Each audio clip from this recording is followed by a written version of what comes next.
This is ridiculous. How much longer are we supposed to wait? Dash asked. Vinyl lifted her head up from the park bench she was resting on. It's your plan. We have ponies all over town ready to help create a distraction.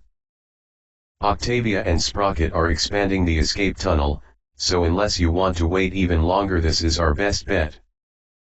Dash paced back towards the unicorn. We've been standing around all day. Scootaloo sitting on top of the door jamb waiting for Twilight to visit. I even had time to tear down all the pictures from that corkboard master plan of hers. Well, you can try a sonic rain boom again. Vinyl chuckled as she stretched out.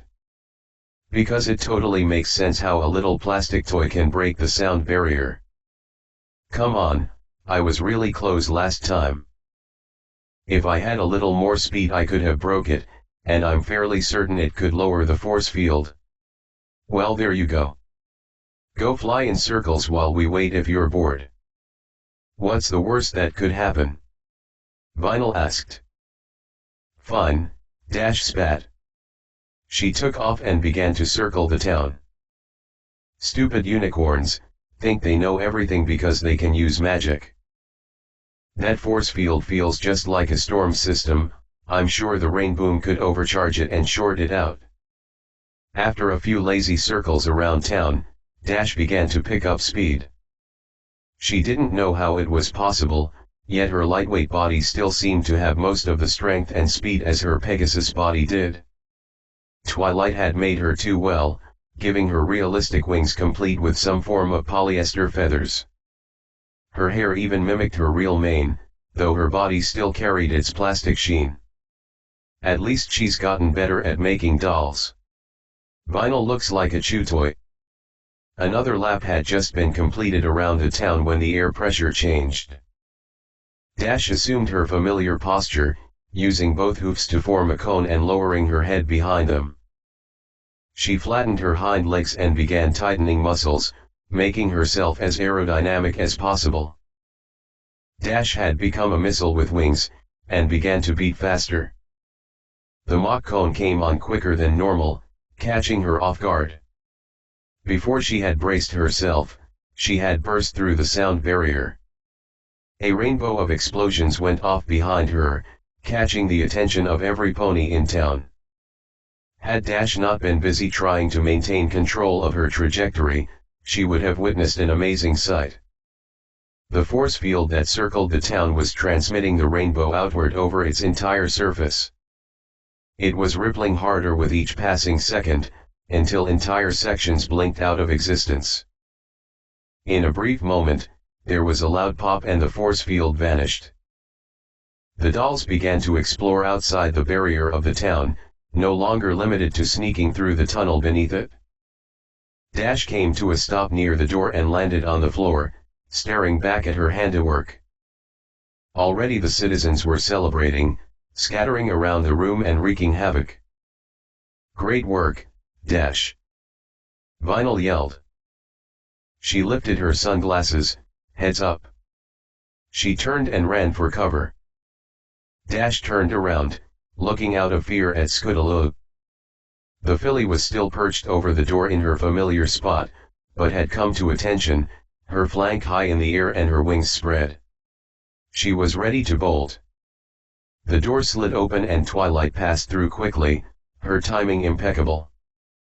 The door had shut mere seconds later, yet the orange blur had rocketed through the closing door to freedom. Scootaloo had made it. Now it was Dash's turn to distract Twilight. If she became suspicious a pony was missing, or decided to head back upstairs, Scootaloo didn't stand a chance. She took as many feathers in her mouth as she could and ripped them out, biting back a scream of pain. Twilight looked down to see her best friend Dash spitting feathers out. Dash! What are you doing? She rushed over and knelt down before her. The Pegasus grabbed another mouthful, leaving the right wing nearly barren. Dash had begun to cry from the pain. It's over, I'm not going to let you imprison me. If you won't let us go, we'll do the only thing left and rebel. No, stop it. Twilight used her magic to try and hold Dash still as she continued ripping feathers out. Please, I don't want to hurt you. I never wanted that. I want you to be happy. I want to be friends. We can't be friends, not like this. Now put me down. Dash shouted. She managed to catch a few more primaries in her teeth, ripping the feathers out. Look around, no pony wants to be here. We beat your dumb spell and we'll beat you. Twilight glanced around, realizing the shield was down. Ponies all over town were tearing up shrubbery and raising a ruckus. She glanced to her master plan for Ponyville on the wall, detailing the capture order of every pony she knew. The photos were scattered around the floor in pieces. Please, Dash, have them stop. This town, I did everything I could to make you all happy. It's the only way we can live forever. Twilight sat down and began to cry. You need help, you're crazy. Dash bit her lip for a second and took a deep breath. The last part of her plan to buy Scootaloo the time needed to find an unlocked window hurt her as much as it would hurt Twilight. You're just as crazy as that bitch Cadance. No. Twilight screamed, her eyes glowing a sickening shade of green that illuminated the entire basement. You can't hurt yourselves, you have to stay perfect. Just like you used to be. She lit up her horn and filled the basement with energy. Green tendrils sought out and froze all the dolls. In seconds they had all been immobilized, no longer able to hurt themselves or rebel. Twilight collapsed sobbing on the floor, curling up into a pathetic heap of fur. Not how I remember. Dash lay on the ground, her wings burning and a tear rolling down her cheek. She'd done it, Scootaloo would have all the time she needed to get help. Scootaloo flew into the window as hard as she could, doing little more than disorienting herself. All the windows on the first floor, including the restroom, had been closed. She wasn't strong enough to unlock any of them, let alone try to push them open. She rocketed out of the kitchen and up the stairs. There were 2 rooms, one which must be Spike's was locked. She flew into the other, which appeared to be Twilight's room. Her very presence in the room was unnerving. Scootaloo quickly flew to the window and bucked it, before turning to fly back out of the room. Hello. Scootaloo called out. She thought she had heard some pony speaking. The faint noises came from a heavy trunk near the wall. Against her better judgment she landed next to the lock. Hello. It's Big Mac. Who's out there? He asked. It's Scootaloo. You gotta get out before Twilight finds ya. Get to Celestia or Luna and get help. He pleaded. Twilight already found me, but I still escaped. I need a way out of the house, but all the windows are locked. I don't know what to do. You're a doll. Is Apple Bloom okay? Mac asked. Yeah, she's downstairs. Scootaloo hovered in front of the keyhole, seeing a little light reflect off Mac's eye. If I don't get help, none of us will be okay. Silver took us home and tortured us a couple nights ago. Please, you have to help me get out of here. Did ya try the fireplace and stove vents? There's probably a window in the washroom too. Good luck. Mac leaned back inside the chest. The lid's too heavy, so don't you dare stick around on my account. You're our best shot, Scootaloo. I always knew you were a good filly. Scootaloo wings straightened out and her chest filled with some pride. Yes sir. I won't let any pony down. She flew out of the room and into the loft, where a small wood-burning stove sat. It functioned as a fireplace, being a small round steel contraption designed to safely heat the treehouse Twilight lived in. She squeezed through the grill of the stove, getting covered in a layer of black soot. Just as she finished squeezing through, she fell into even more of the soot, painting herself black. It took her a moment to get her bearings and fly up the exhaust. She followed the pipe until the vent went outside. Scootaloo hovered in the chilly air, covered in ash during the new moon. On the bright side, there's no way any pony could spot me now. She flew over towards the train station to wait for the next train. When she got to the train station, it was packed. There were 24 ponies, some of the only families still lingering in the town, lined up and loading their luggage onto the train. The whistle sounded twice, and Scootaloo wasted no time flying over above the conductor. All aboard. Last train out of Ponyville, heading to Manhattan, Philadelphia, and Canterlot. The conductor shouted. The train sounded a single long whistle, and 2 of the ponies working at the train station turned out the lights and flipped the signs over to read closed. Scootaloo flew into the train and found a nook to hide in. She'd have several hours now to preen herself clean for her meeting with Celestia. I sure hope Canterlot is the first stop. It'd take me months to fly there being this tiny.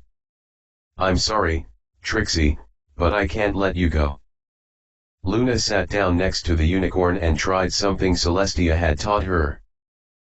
She herded the unicorn against her side for a hug. Though Luna did it emotionlessly, the unicorn still seemed to find comfort in it. Look, I have 24 guards loyal to me and capable of disabling an alicorn. Whoever has been kidnapping ponies, we will find them. And if Twilight is involved or responsible, we can't reveal our hoof too soon. We are monitoring her. If she leaves the library, we'll know. If any ponies vanish while we're watching her, we'll have proof she did it. And if no ponies vanish, then we'll bring her and any evidence we find to trial. How can you risk it? How can you let her run around when she killed Colgate? Trixie whimpered. The trap was not triggered, and I have walked her dreams. I do not believe she has it in herself to kill another pony. She seems to fear loss too greatly.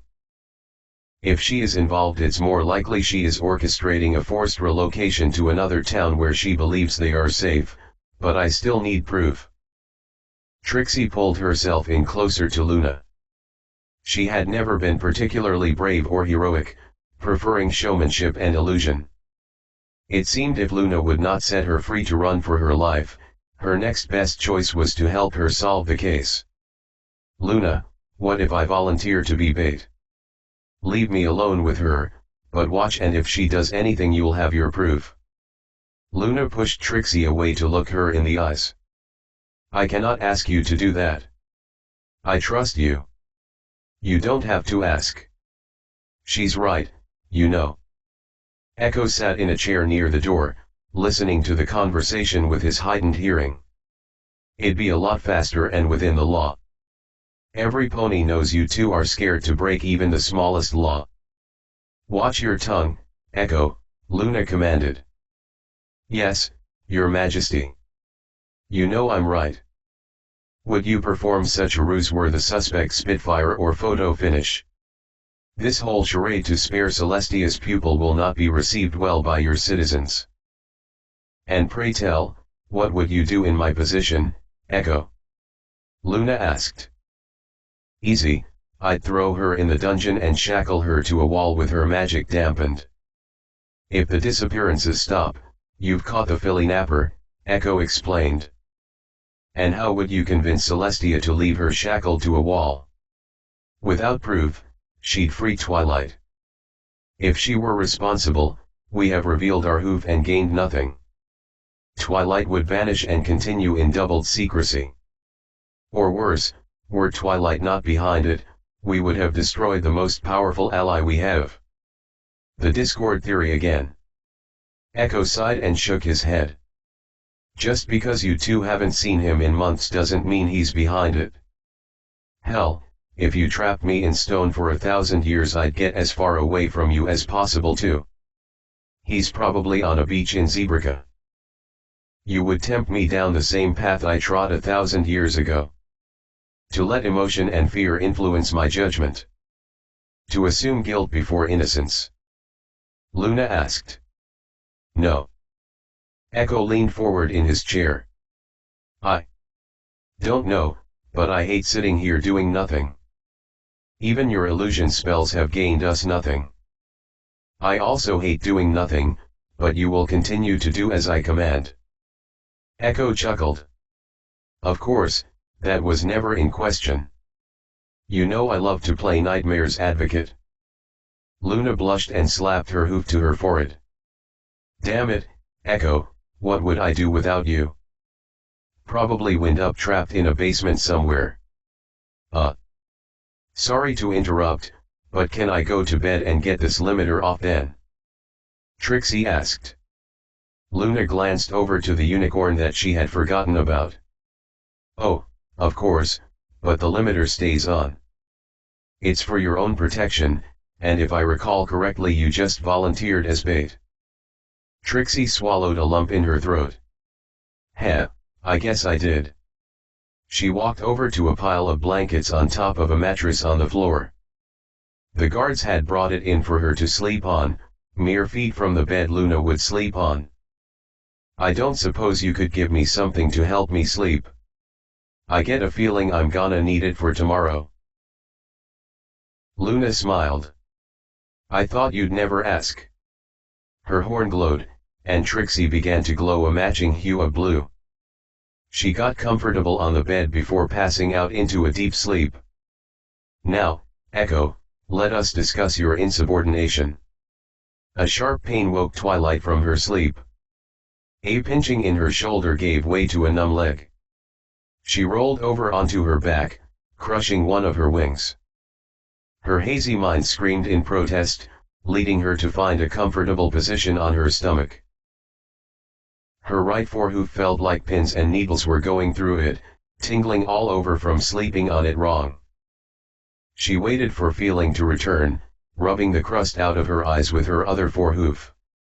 Twilight's legs were all sore, leading her to wonder how long she had been sleeping on the floor. Why am I on the floor? Twilight's eyes forced themselves open, revealing a tattered doll and a scattering of dolls across the town.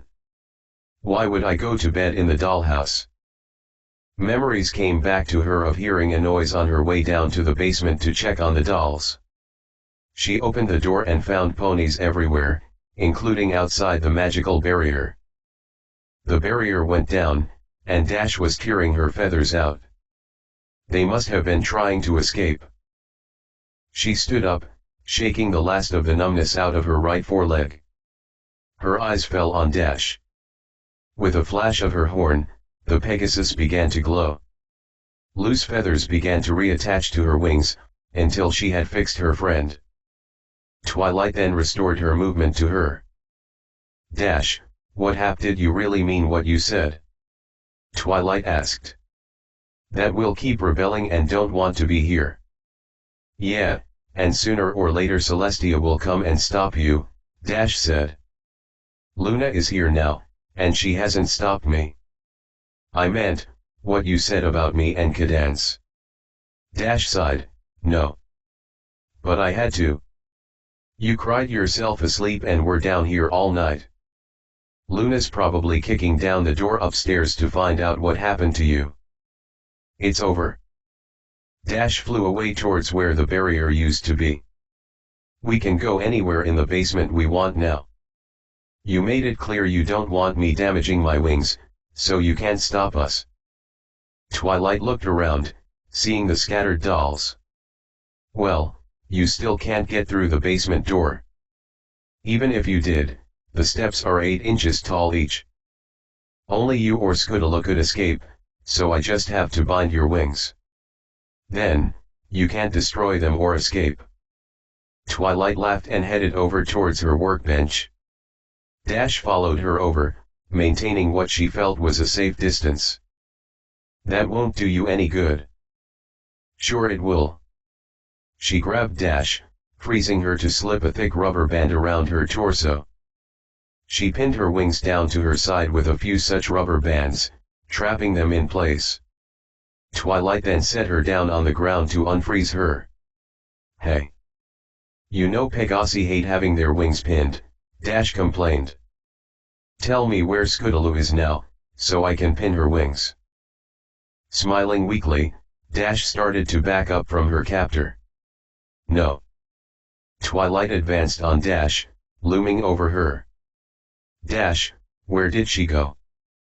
You know I can find her anywhere down here, and if I don't you better have a good explanation. She began to walk around the room, using her magic to open houses and gather ponies in the town square. Dash followed her around, trying to discourage her. Look, she's just hiding in town from you. I'll tell her not to try anything. No, Dash, she's not here. Neither is Octavia, Vinyl, Sprocket, Rarity, Sweetie, or Apple Bloom. Is Scootaloo hiding underground in their little cave too? Twilight turned and glared at Dash, who looked comical with the red rubber band circling her Wonderbolt's flight suit. Yeah, she's down there. Better luck next time. Dash giggled sheepishly, trying to diffuse some of the building tension. She bumped her back into Sugar Cube Corner, and stared up at Twilight. Her shadow was now covering the entire building and all hints of humor had long since fled the alicorn. Then bring her up here, or I'll tear the floor apart and dig her up. Dash met her gaze. No. I knew it, Twilight spat. She jabbed her hoof down on Dash, pinning her against the wall of the bakery. That whole ruse last night. Scootaloo flew out the door. You planned this all along, didn't you? Looks like it's time to face her wrath. Ugh. Twilight screamed in frustration, veins bulging on her neck. She froze Dash and stomped loudly over towards the prison. Fuck you, Dash. Do you have any idea how much your words hurt? And all for some stupid escape attempt. Damn it. I've done everything for you. I didn't have to bring that damn orphan down here for you. I didn't have to make you immortal. Twilight levitated the lid of the prison off, and opened the steel lockbox she had used on the first night to punish Bon Bon. It was pitch black when closed and large enough to hold most of the town populace in cramped quarters. All I wanted was to be happy, but no. Just like when Cadance died, I only get to be happy doing what you want to do. I can't be happy reading Daring Do with you, I have to be happy doing stunts. I can't be happy studying, I have to go to Pinky's parties. No one ever gave a shit how I feel. I wish I'd never met you. Twilight levitated the pile of dolls from town square over and slammed them into the punishment box. She closed the steel lid and had to force it closed to accommodate the nearly 30 ponies crammed inside. Once it had strained and bent a bit into position, she latched it shut and locked it. Twilight then sent a magical pulse through the box, animating all the dolls trapped inside, before storming out of the basement. She stormed up the stairs and began searching the house for Scootaloo. Twilight had made sure to lock every window, even the vent in the bathrooms, in case the unthinkable happened and a pony escaped. Now, there was a fugitive hiding somewhere in the house and she had to catch them before they reached help. After scouring the bottom floor, she stomped up the stairs, steam fuming from her nose and ears. Her eyelid was twitching and she was nearing another breakdown. Already she could barely control the rage that had overtaken her so many times in the past. She slowed down and stopped in front of her room. Breathe in, breathe out. Twilight held her foreleg to her chest as she inhaled, then straightened it out as she exhaled. It was an old trick Cadance had taught her. Since Luna was in town, she could not afford to be angry or hasty and risk being discovered. It's okay. Even if Scootaloo got out, Luna's guards wouldn't know what to make of it. If they did, well, I had better keep the spells ready for the contingency plan. I just need to buy time. I poisoned Luna and Trixie. I'm going to save every pony from themselves. I'm doing the right thing. It's going to be okay. Twilight had managed to bring her rage under control and walked into her bedroom. She had passed the loft, and the bedroom window was the last one to check. It was locked. Good, now I just need to relax with Lyra and Mac for a minute to calm down. She glanced at the windowsill where they had been sitting, and over at the bed. She trotted over and checked Lyra's dollhouse and her dresser. They were nowhere to be found. 6 feet away and unaware, Mac was pinned in her trunk with her winter clothes, oblivious to the unstable mare until he heard the door to the room slam shut. Lyra wouldn't run away. Maybe Mac did and he had to dispose of Lyra, but the doors and windows are still locked. Maybe Silver has seen them. Twilight marched over to Silver's room and banged on the door. She tried to open it and found it was locked from the outside. "What the hey?" Twilight said. The sound of hoof steps inside grew louder until she heard Silver at the door. "Twilight, Luna was EC." Twilight unlocked the door and flung it open, sending the helpless filly sprawling into the middle of the floor. "Where are Lyra and Mac? Did they escape too?" She glared at the filly, struggling to control herself. She hated losing control, yet craved a release for her frustration at Dash and Scootaloo. "What?" Silver's mouth fell open and her eyes went wide in fear. Twilight's mane was in disarray, each hair reaching out in a different direction. Her fur was matted from sweat, and large knots had formed in her tail. Wisps of green energy were radiating from her, a malice the likes of which she'd never seen in the Alicorn. Silver's heart seemed to freeze and she realized she was wetting herself. "Where are they?" "It. I wanted to play. I stuck Mac in the trunk because he tackled me. I was just gonna play with him but Lyr." Twilight advanced on the terrified filly. "If you hurt Lyra there won't be a circle of Tartarus deep enough for you." Silver burst into tears and wondered where the sweet princess had gone, the one she had looked up to. "Idl Lyra in freezer. I told you they were off limits." Silver threw herself prostrate at Twilight's hooves, clenching her eyes shut tightly. Sorry B but Luna Kano." In a sharp flash the rage overtook Twilight. She didn't know what kind of game Silver had played with her two best friends, but it didn't matter. In that moment Twilight knew it was a mistake to think she could have an apprentice. It was a mistake to ever think she could be happy. With a whimper, the small earth filly felt a chill run down her back and daggers of plastic pierce through her. Her lungs and ribs became stiff in the embrace of the plastic spreading over her. She opened her mouth to scream and no sound came out.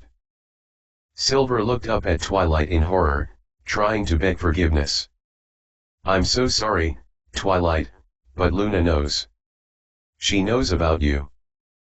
Twilight watched as the pathetic wretch writhed in agony, no doubt begging for forgiveness even in death. She had promised Silver immortality and friendship, and the filly would have it, but not as an equal. She was just another doll now. A filly to join the others until they came to their senses and paid Twilight the respect and love she deserved. Silver felt a weight pushing down on her and bones snapping. The magic was being cast far too strongly and quickly, turning her into a doll violently. It ended nearly as soon as it started, and everything below her neck went numb. Still, Silver wanted to prove her loyalty. She continued to mouth her warnings to Twilight until at the last second the plastic covered her lips. Twilight lifted the small filly doll up off the ground. No doubt Luna would stop by to resume the investigation soon, and she had to get ready. So far she had convinced the fool that Trixie was behind everything, and would have to continue until she could either capture Luna, kill her, or relocate her base of operations. She left the room with Silver floating behind her and heard a knock at the door. "Twilight, it's Luna. You can open up." Twilight quickly ran down the basement steps and checked the illusions and wards around the basement. She couldn't raise the barrier or cast any new spells for fear of Luna sensing it, yet the door and steps should prevent any more foolish escape attempts. She animated Silver and flung her into the basement, slamming the door shut and locking it. Silver stood up and screamed, "Luna knows." It was too late, and she looked around. There was not a single pony in sight. The entire town was empty. Somewhere in town was her mother, and she sprinted straight to her home in the hopes of finding her there. She climbed the steps into her home, but her mother was not there. She checked every room, winding up in her bedroom. It was perfect down to the last detail. It even had a replica of her own dollhouse on the floor and several tiny replica dolls. Silver left the house to continue her search. "Stupid Twilight, I was only trying to help. It's not my fault Lyra and Mac can't take a joke. And now I bet Luna is gonna get you for being so stupid. Why doesn't Enipony ever listen to me?" "I'll listen to ya," a voice offered. "Huh." Silver spun around to see Apple Bloom approaching her. "What? Where'd you come from?" "Underground. Y'all have a lot to learn 'bout being a doll." "I think the first lesson should be about pain," Sweetie spat. Silver turned and saw Sweetie Bloom approaching. "What? Dolls don't really feel pain." Apple Bloom threw a lasso towards her, narrowly missing. "Yes, we do. And now it's our turn to play. This time, I think the witches are gonna hang the princess in a tree." "You can't. It's wrong to torture ponies." Silver screamed. "You're right, but there's no law against torturing stuck-up dolls," Sweetie stated. "No." Silver turned and ran around the corner. She collided with Vinyl, who was flanked by the other resistance leaders. They had all taken shelter in the Faraday cage and not been frozen and locked up with the others. "I heard everything, darling." "We all did," Rarity stated. "Looks like Luna is here, and she's onto Twilight. How long do you think she'll last?" Silver backed against a nearby wall as they circled around her. "But she's more powerful. I'll warn her and she'll win and set me free." "It's just a misunderstanding, she'll still make me a princess." "That's where you're wrong," Vinyl said. She walked up with the rope Apple Bloom had brought, cornering the filly. "You won't be warning Enipony about anything for a long time."